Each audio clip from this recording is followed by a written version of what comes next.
Bonjour, je suis Yves Hamel, directeur de l'agence HY Wine Selection et je suis heureux de vous retrouver pour nos escapades œnologiques. Dans cette nouvelle vidéo, je vous emmène dans le Roussillon, plus précisément à Argelès-sur-Mer, au pied du massif des Alberts, sur le vignoble de Château-Valmy.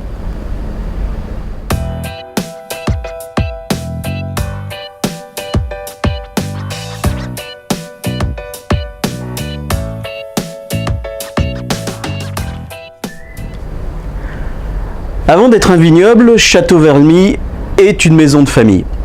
Alors ce château a une histoire. Il a été construit à la fin du 19e siècle et inauguré en 1904.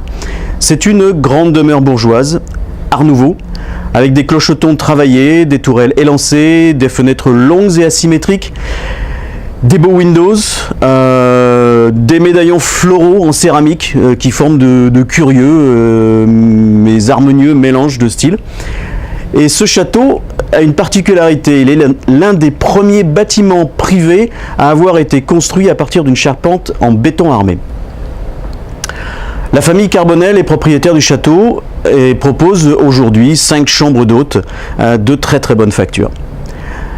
Le vignoble, quant à lui, est de 23 hectares et il a réellement pris son essor dans les années 30 en produisant l'un des meilleurs vins du Roussillon.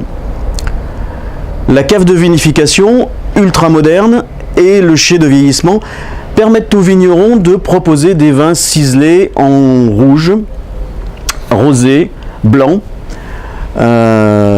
Aussi parmi cette large gamme, qui n'est pas complète ici, je vais vous proposer aujourd'hui de nous tourner, chaleur d'été oblige, vers le rosé Première Rose 2015.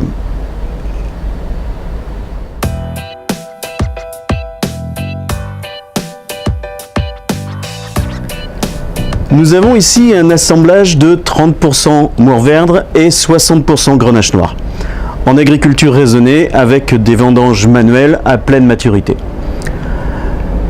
Après le tri sélectif, le vigneron va réaliser une fermentation en cuve thermorégulée et un élevage partiel du Mourvèdre en fût de chêne. Je vous invite à découvrir ensemble ce vin.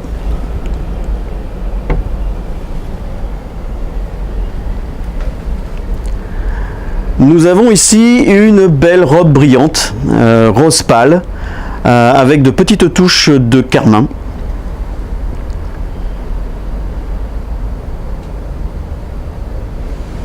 Alors, elle est très aromatique, je dirais un peu amylique, avec des notes de fleurs blanches et de fruits rouges, alors fraises ou framboises. Plutôt framboise.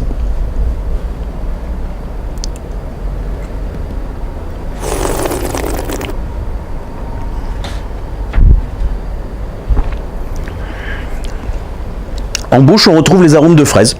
Alors, j'ai dit framboise tout à l'heure, mais plutôt fraises, avec beaucoup de fraîcheur et de vivacité. La finale est légère et fruitée, on retrouve ces fruits rouges, avec des notes minérales, alors qui sont particulièrement dues au terroir des Alberts, qui est un terroir très minéral.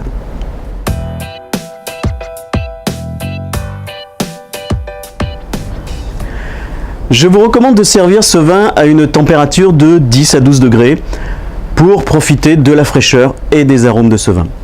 Alors nous avons ici un millésime 2015, j'ai dégusté il y a peu de temps le 2014 qui est encore très vif et très frais. On peut donc considérer que même si l'on dit que les rosés doivent être bu dans l'année, vous avez encore un peu de temps pour vous régaler avec des 2014 si le cas était que vous en possédiez. En accord mets et vins, moi je vous suggérerais avec ce rosé un peu gastronomique, des sushis, ou des tartares de poisson, des ceviches par exemple, du saumon mariné au citron vert, des tapas de Catalogne, on est en pleine Catalogne, à quelques pas de la frontière espagnole, du carpaccio de bœuf et bien sûr en cette saison une bonne grillade de viande blanche.